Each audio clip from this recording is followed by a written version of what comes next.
When I was 7 years old, in second grade, something occurred to either my teachers or my parents. They said, we better get his eyes checked. And they just thought I was kind of crazy up till then, and they found out I was legally blind. I remember the day I came home from the optometrist, and I saw I drove down the same street that I always walked to school, and I saw the roofs of houses for the first time, and I saw smoke coming out of chimneys, and I saw clouds, and I saw birds flying, and I saw trees. I saw at the top of a tree. I only knew at the trunk down at the part where I ran into it, what that looked like. I didn't know what the whole tree looked like. Once I could see, I started really getting into drawing. And in second grade, a teacher named Mrs. Savory said to me, she said, you know, you draw trees better than me. And it was the first time a teacher hadn't like just reached over and belted me on the head or given me detention or something. And she'd said something nice. And I remember it was like that same night even. I remember this really vividly. I had a dream I was going to be a famous artist. Devo came from art school. I met Jerry Casale when I was at Kent State. We were both in the fine arts department. We were both, to different degrees, performance artists. We both had bands that we were kind of semi-serious about at the time.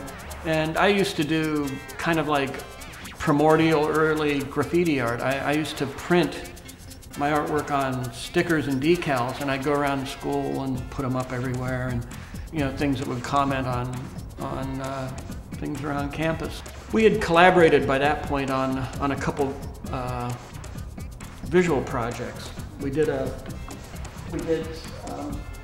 some posters and some things that we printed together, and it was 1970, and we were both protesters, and we were protesting the war in Vietnam at the time.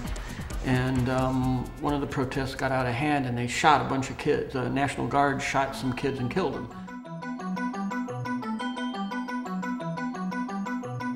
And so they closed the school down. It was May in 1970. And so we couldn't go to school anymore for that spring and that summer.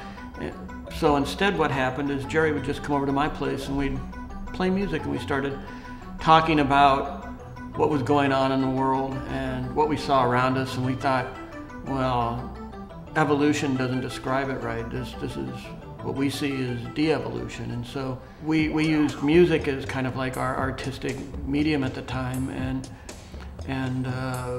you know, I thought of us as like, I thought, well, he's kind of like bringing in the Fred Flintstone thing because he's playing the blues, and I'm kind of more the George Jetson, and you know, we thought of ourselves as you know, future primitives kind of in a way, and that's how our music started. But it was also an excuse for us to be visual artists, and we made films while we were in Devo, and we did our own graphics and our own choreography. We have this lie of being a symmetric, you know, 2 arms, 2 legs, 2 eyes, 2 nostrils, you know, kind of body that's vaguely symmetrical, but just in the most generous term of symmetric. I started fooling around with mirrored images. Yeah, I became real interested in what happens when you take like half of a human face and you mirror it, because I found that humans tend to have a beautiful side and a dark side. I was able to come up with images that were very compelling, either through their grotesqueness or through their like weird beauty, where it was almost like creepy. I think when you do a mirror like that, when you look at a human and you see a symmetry that wasn't there before, it's like I think people use their faces and their body to lie and to try and project things that they want to show. I think you can kind of bypass some of those lies and those projections and see deeper inside people when you split them in half. Weird TV.